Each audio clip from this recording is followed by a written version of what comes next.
Welcome back to the Stoop football fans. It's your boy Lolo. I got Mark, I got the Stoop, I got the sunshine, and we have also got Premier League Weekend Watchlist. Premier League Weekend Watchlist. All right, Mark. Let's get into it today. Today, we are doing fans' choice. Right now, we're doing fans' choice. And speaking of fans, look what I got for you. We just got t-shirts from Retrovolt Arcade, from Bob at Retrovolt out in California. What a good guy. He gave us stickers, t-shirts. We're going to be rocking these. He's a diehard Leeds United fan. We're going to be rocking these at the post-match. That's it. Of today's Premier League Weekend Watchlist, which is Leeds United versus and them dirty Spurs. The dirty Spurs. And you know what? How class this guy is? Director John got one as well.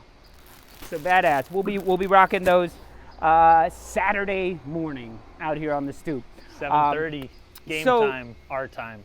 So listen, Leeds United fans are starting to have a love-hate relationship with Najee, right? Yeah. And it's mostly a hate relationship with Najee.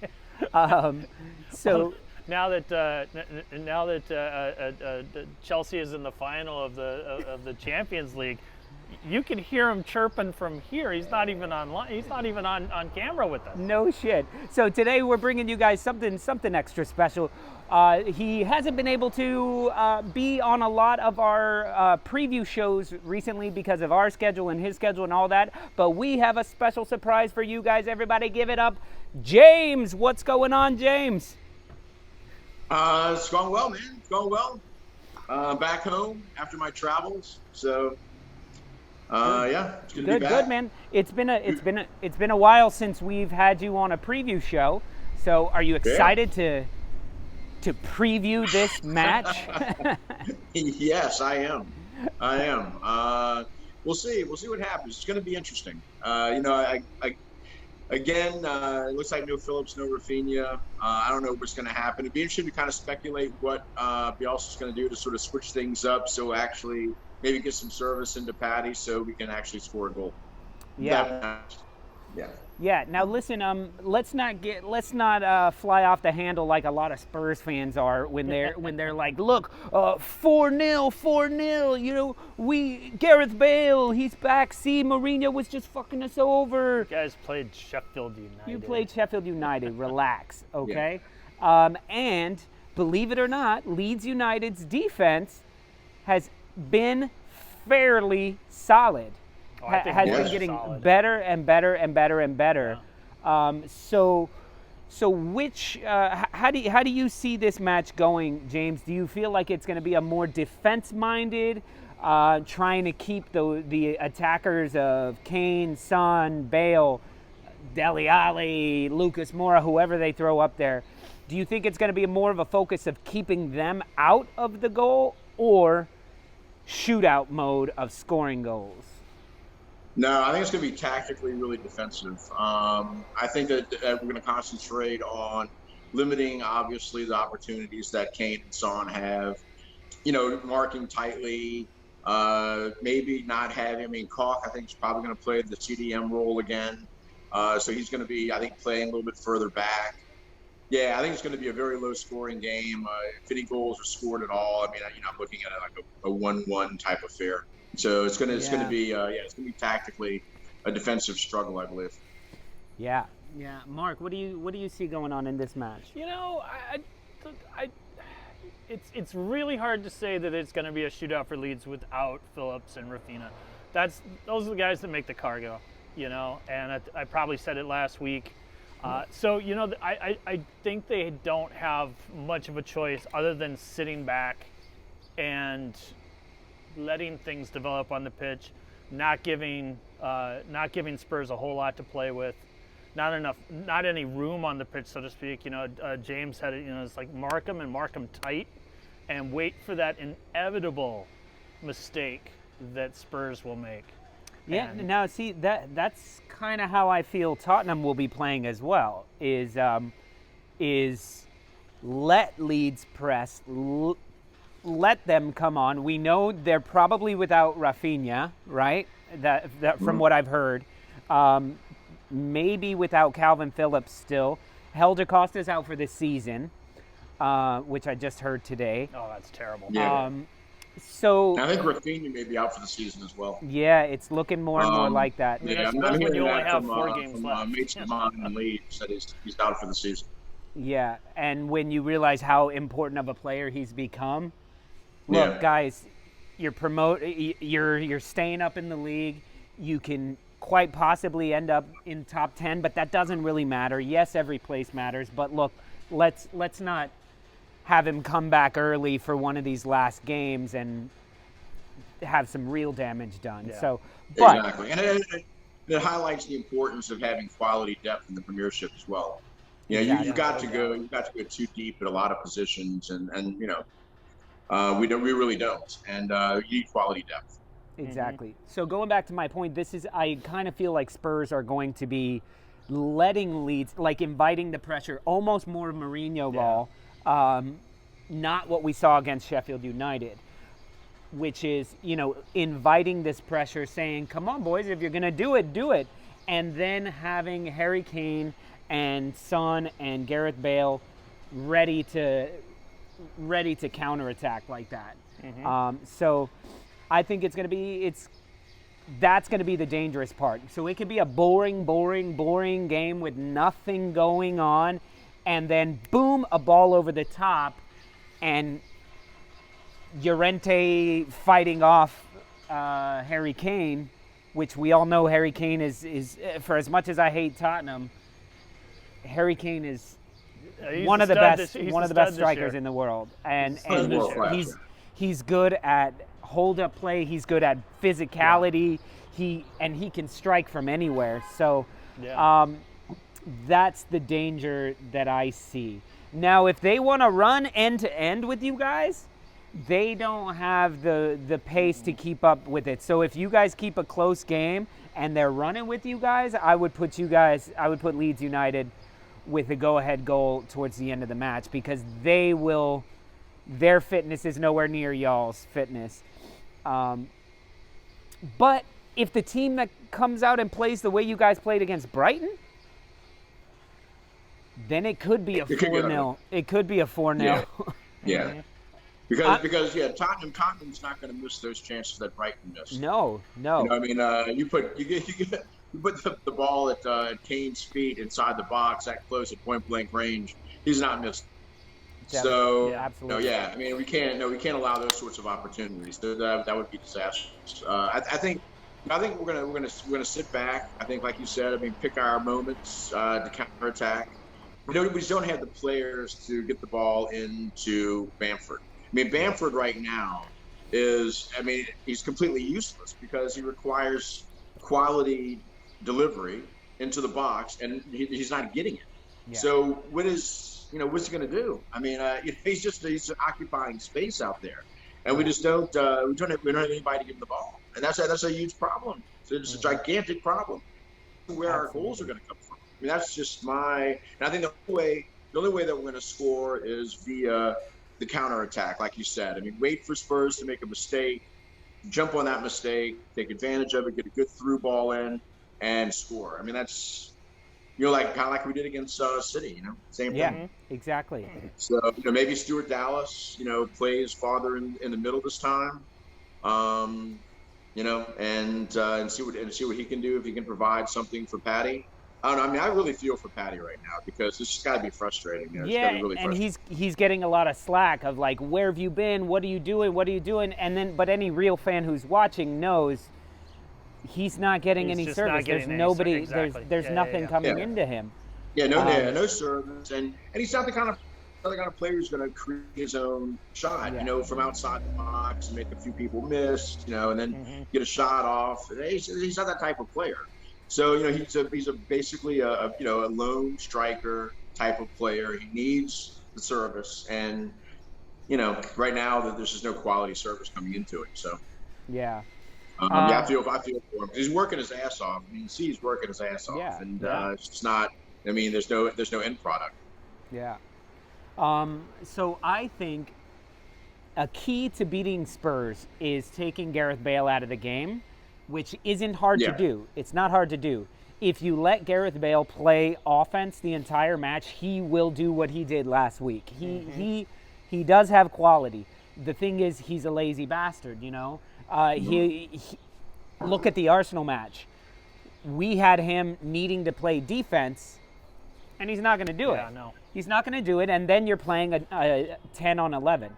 So whoever lines up now, the problem is that's the Rafinha spot. You know, the Rafinha would have him having to track back and having to run back. So whoever plays in that role, you know, who's it going to be? They had Stuart Dallas there starting last week. Maybe it needs to be Poveda. Maybe it needs to be one of these new kids. I don't know. Who do you suggest fills in that role that could actually force him to play some defense? You know your squad better than we do, but... Yeah, I don't know. I mean, I think that probably Dallas is that person, I would think. Like you said, maybe Poveda, but I don't know.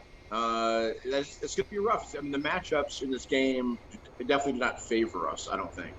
So I think we're going to switch some things around. I mean, I'm going to be curious about the lineup. I really am, because I think Bielsa understands the problems, obviously. I mean, the man is a football genius. Yeah. But, you know, I'm just hoping to see something. Maybe might see an influx of a couple of under 23 type players to come in there and do something. I mean, who knows? You know, maybe Greenwood gets an opportunity. Who knows? You know, I mean, like I said, it's just like I think Dallas is that person. To answer your question, I think Dallas is that person, at least from the get go. Then we'll see how from there. But I think take Bale out of the game is just tell him that he's going to miss time. If he plays. So, you know, he tends not to string starts together. Three rounds of golf somewhere, give him a complimentary bag of clubs, and tell him to, you know, spend his time golfing. Give him a couple of coupons to putt golf. Yeah, so if whatever the golf course is in Leeds should send him like a 12:30 tee time at the course, and he'll just have that on his mind. Yeah, exactly. Yeah, it's a distraction. At the very least, it's a distraction. At best, I mean, he says that, you know, screw this, I'm just going to go play golf. So. Right.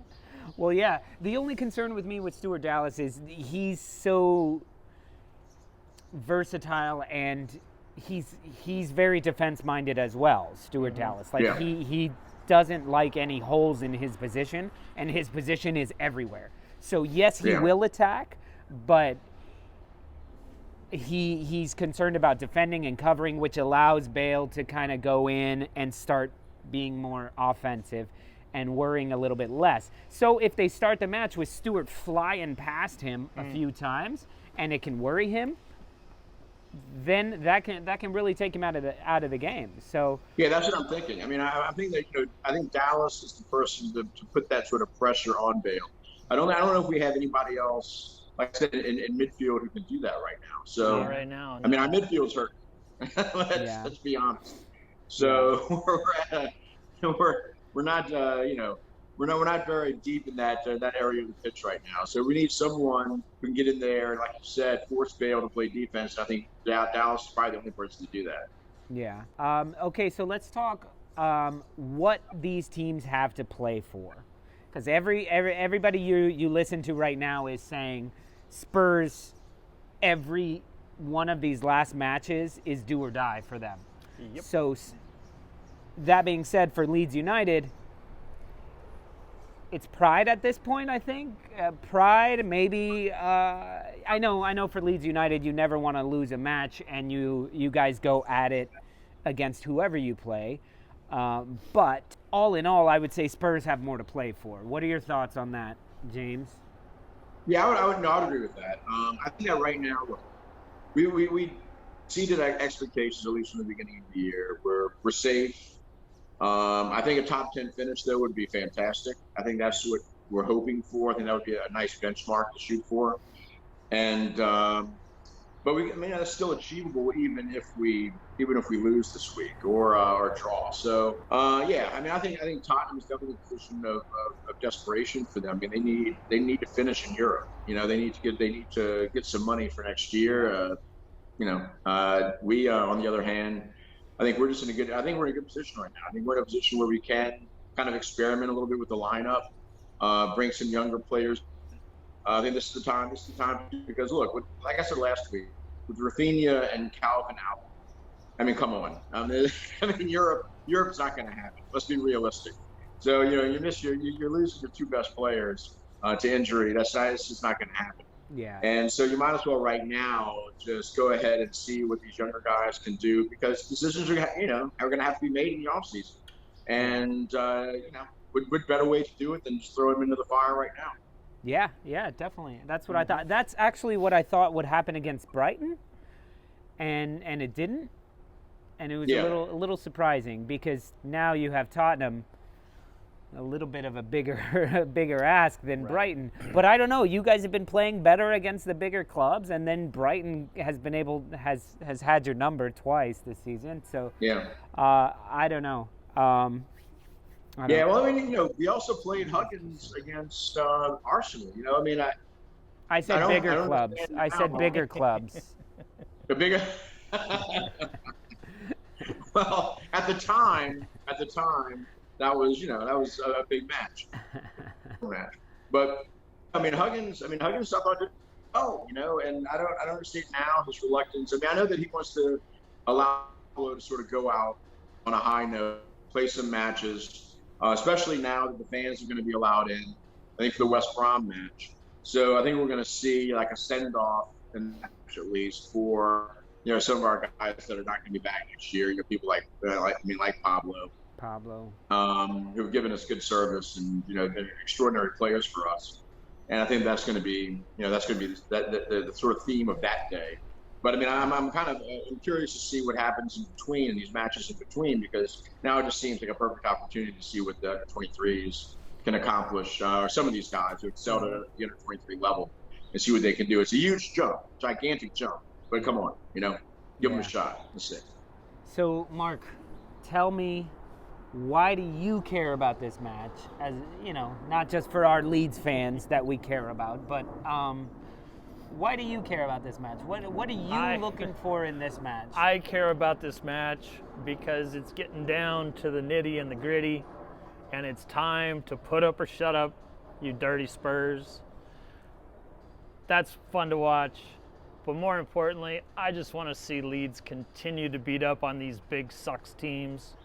This is really what I want. I want not only to see Leeds win, but I want to see them beat Tottenham so badly to where their spirits are just left spilt out on the pitch, and they're just like, they don't even leave when the game is over. They just sit down because they're just so depressed that it was so close and yet so far away.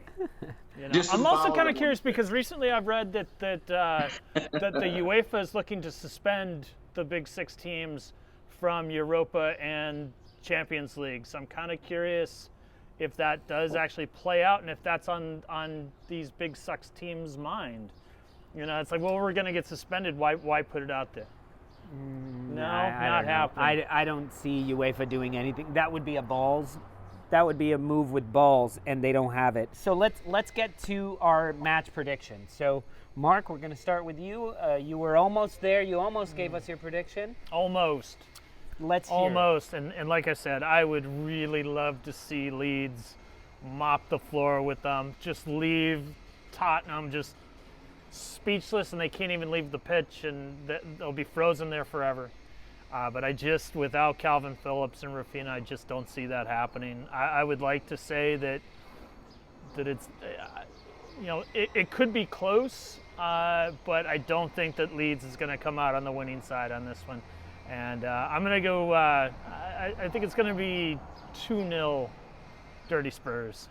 Ooh, ouch. Did you hear that, James? I did. Spawny Mark, man. I hate to say that, but I just after that performance against Brighton, and this is a much better squad with much more to play for outside. Yeah, but they don't have Ben White, little Spygate guy. So listen, Najee did text in his prediction. Oh, God, I can only imagine. He's right here with Mark, but he says 2-1. He thinks Leeds will actually get it. He's pretty sure Meslier will get a goal or something stupid like that. No, he said 2-1. That's all I know.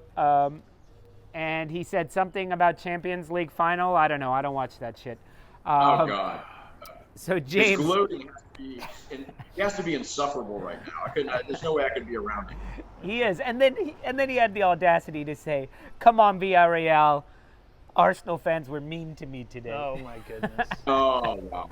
No, we love you, Of course. Najee. We love you, Najee. Let's hear your prediction, James. I'm gonna go with 1-1. I think we end up getting a point out of it.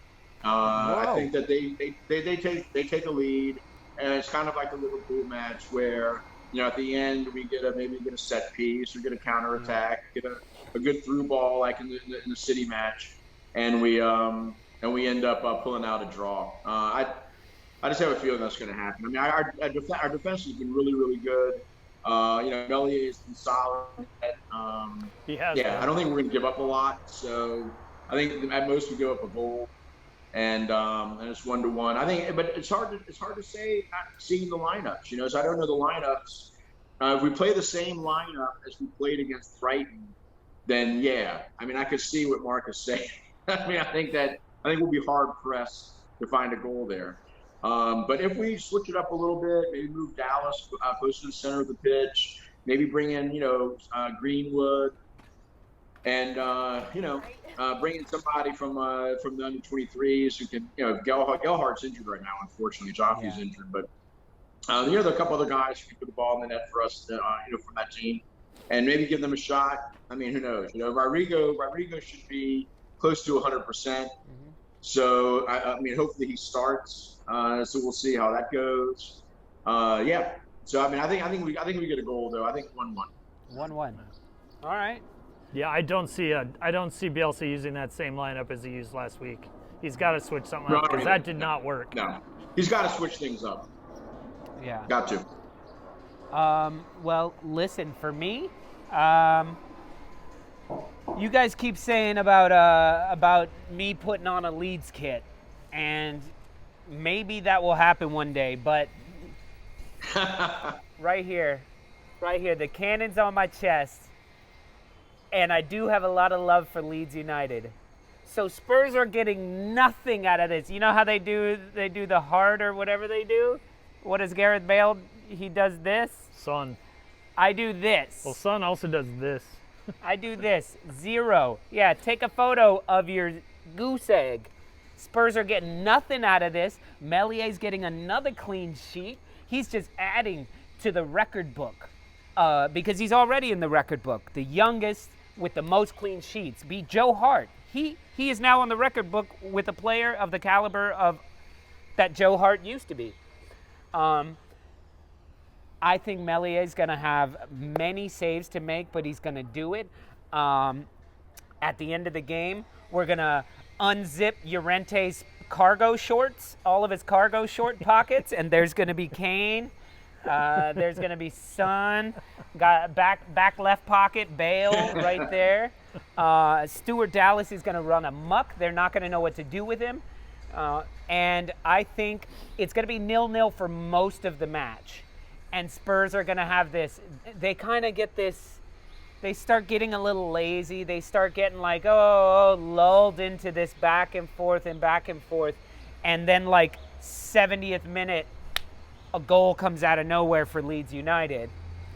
And then they're like, oh shit, we got to play. So they start pressing. And it ends kind of the way the City match ended, where they're pressing so much so that it opens up in the back and another goal comes late in the game. 2-0 to the Mighty Whites. And Tottenham sucks. Tottenham sucks. We're going to finish above Tottenham. I like your scenario, Lolo. But that's, you could see that happening. Oh, I can, of course. I could also unfortunately see Kane getting a goal in the second minute, and then you guys pressing, and then it just becomes you're fine, and then it just becomes open, and Son gets a goal. Bale gets a curler from nowhere. Lamella with a Ramona, and then a red card probably. Yeah, I don't think an open match like that plays to our strengths and right now. No, So, they have too many we need to clinical avoid that at all finishers. costs. They have clinical finishers, and you guys don't. Yeah. So hopefully, and I'm saying, Patty gets back on the board. Ooh. Patty gets back on the board and goes on a run these last 4 matches and adds another 6 goals. Wow. To his team. I think Rodrigo's That's scores our amazing. goal. Rodrigo can have the second one then. There you go. Yeah. Or the first one. I don't know. Patty gets the But second no one. Tyler Roberts? Tyler Roberts can fuck off. No, look, he's getting better. Mark. He's getting better and better. You and your love affair, your bromance with Tyler Roberts. I'm I telling you just guys. want him to score a goal. If you I guys think he wants to score a goal. It's hard I for think me, Calvin really. Phillips wants him to score a goal, and Bielsa, of course. if Roberts! you guys get me a Leeds kit, on the back it should say Lolo or on the Stoop. And if you get Mark one, it should either say Roberts or offside. Look, if it said Spawny, I'd be happy. Spawny. With that. Yeah, there you go. That'd be Just get it when it genius. says. Funny. Then next year our show will be called On the Stoop with Spawny and Lolo. The Spawny and Lolo Radio Hour. Spawny and Lolo in the morning. Well, thank you so much for joining us on a Thursday morning, James. It's been a lot of fun talking to you again pre-match. So we'll be back Saturday morning bright and early on the Stoop because it's 7:30 a.m. for us to watch y'all and them dirty Spurs. So, but we will be out here and we'll be rocking our Retro Volt shirts. Big up to Bob again out in California sending us those. Retro Volt Arcade. So listen, don't forget to like and subscribe and hit the comments. Let us know what you think about all of this and join the Stoop crew. All you got to do is click that join button. It costs for less than a cost of a cup of coffee a day. You can support some join the fuckers in fun. Brooklyn. You could feed these The bastards. spawny bastard. But all right, it's been a lot of fun. So from Brooklyn, y'all, thank you so much, James. What do you say? All right, Leeds. Peace out.